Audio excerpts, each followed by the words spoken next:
I want to congratulate you. You have a very sophisticated constituency to ask questions like this. Just because you're poor doesn't mean you're ignorant. I actually, with all due respect, only get 5 minutes. So I'm going to ask, my constituents have sent me a list of questions that they just want yes or no answers to.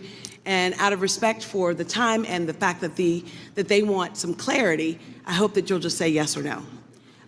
The first question is, will the big, beautiful bill add to the national debt? Yes or no? Is that a yes or a no? That's a no? Yes? Sorry? What did you say? I'm sorry. It remains to be seen. The second question that they wanted me to ask is, will all Americans have a net benefit from this beautiful big bill? It is it's difficult to... Yes or no?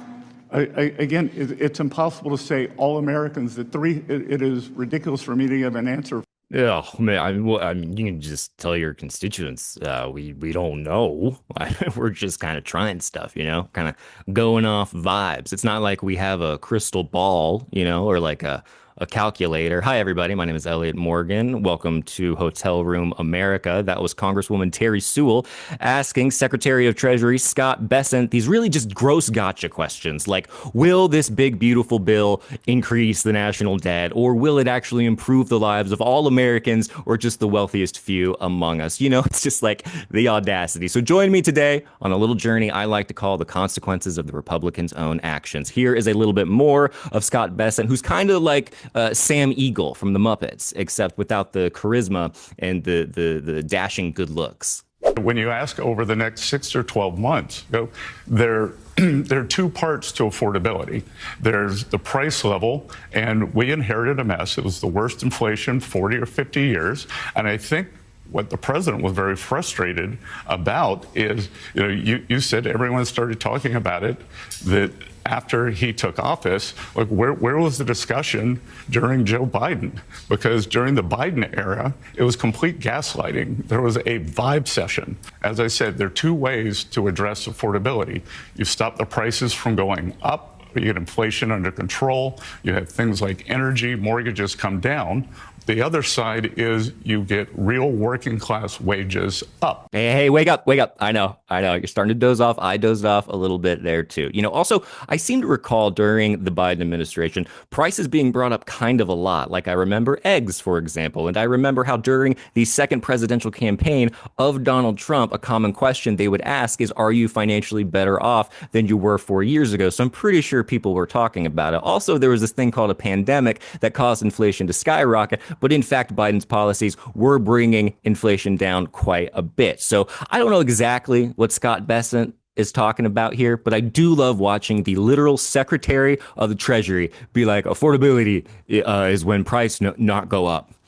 Brilliant stuff. Anyway, here is a newborn baby who drank old person potion, here to tell us that actually inflation is going down. And so we're comfortable that inflation has come way down, the 5% on average for Joe Biden. It's probably a little less than half of that right now. And the trajectory is really, really, really good if you look at it. And inflation is one of those things that has a lot of momentum if you look at the charts. And the momentum right now is headed really towards the Fed's target. Even though it's been increasing for 5 straight months as of September? Well, I guess if you look at it from January, there's ups and downs and seasonals. We're actually really happy with how inflation's going down. Oh, even though it's been going up for 5 straight months. Well, I mean, if you put it like, that's just seasons, man.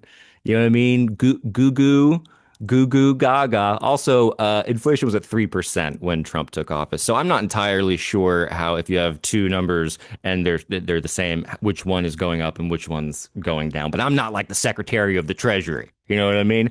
Oh, I can't tell if they're sending their best or if they're sending their worst. And I think this is their best, and it's terrifying. I'm sure you know the Consumer Price Index showed grocery prices are up nearly 3% in September from a year ago. Do you dispute that? Well, let's go through the facts, right? So inflation went up about 5% under President Biden. In President Trump's first 8-9 months, depending where we get the last number, it's up 2.7%. One of the big things that's hurting affordability is mortgages. The interest rate went up by about 4%. No, grocery prices are actually down significantly under Trump. The consumer price index is woke. Okay, guys? Prices are going down so long as you don't pay attention to the numbers that are on the price tags. You know what would fix all of this? I think 50-year mortgages. You know, and who better to handle the stresses that come along with a mortgage than a president who has never in his life once had to deal with one? Housing director has proposed something that has enraged your MAGA friends, which is this 50-year mortgage idea. So a significant MAGA backlash, calling it a giveaway to the banks and simply prolonging the time it would take for Americans to own a home outright. Is that really a good idea? It's not even a big deal. I mean, you know, you go from 40 to 50 years, and what it means is 50, you pay something less from 30. That some people had a 40, and then now they have a 50. All it means is you pay less per month. You pay it over a longer period of time. It's not like a big factor. It might help a little bit. But the problem was that Biden did this. He increased the interest rates, and I have a lousy Fed person who's going to be gone in a few months. 40, 50, 30, you know, what difference does it make? This is just another one of Trump's great ideas. You know, see, with a 50-year mortgage, you might pay a little less on a monthly basis, but you end up in the long run paying way, way more. And since it's 50 years, you basically spend your entire life paying a bank so that one day you might be actually able to own the home, that by the time you're able to own it, it just has your deathbed in it. So you could say goodbye to the bank while you say goodbye to all of your friends and all of your loved ones. It's a really great idea. Anyway, here's Representative Jim McGovern going full Bob Ross by painting us a picture of what's really going on here. I mean, look what's happening. Trump's reckless tariffs continue to wreak havoc on the economy. He says food prices are way down. That's coming from a guy who dines on caviar at Mar-a-Lago. He's never shopped for groceries a day in his life. He doesn't have to pick between plastic or paper. But his tariffs are costing the average American household over $1,200 this year. And next year, it will be $1,600. That's money for groceries, for bills, for rent, taken out of the American people's wallets. And he's not even hiding it. He's rubbing it in. Trump is literally renovating his bathroom in marble and gold and posting about it on social media, while regular people are getting letters saying that their healthcare premiums are going up by $1,000. So the Trump administration continues to get heat because people can't afford things. America also just watched a scary socialist get elected as mayor of New York City, running on a campaign of affordability. Also, we're headed directly toward the holiday season, a time when affordability for many Americans becomes increasingly precarious. So what's Trump doing?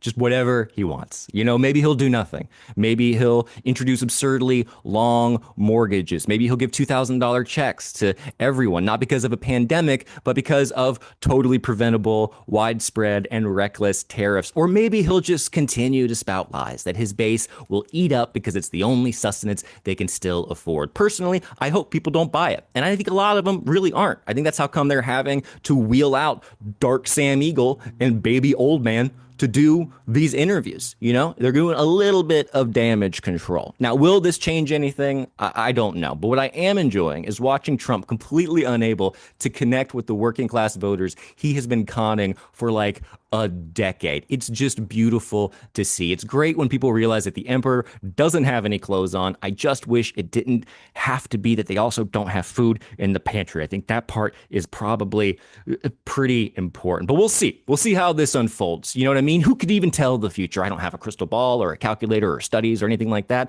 You know, it's not like there's experts that we could actually turn to learn about these things and make informed decisions. We probably should just fire all of those people. Anyway, I got it. We should do 100-year mortgages. Okay?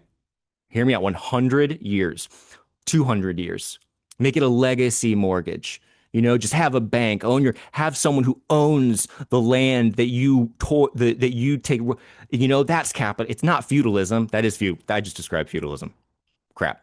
All right. Well, let me know what you think in the comments. I will see you next week. Hopefully not in this gray box of doom, but in my regular blue box of doom. See you.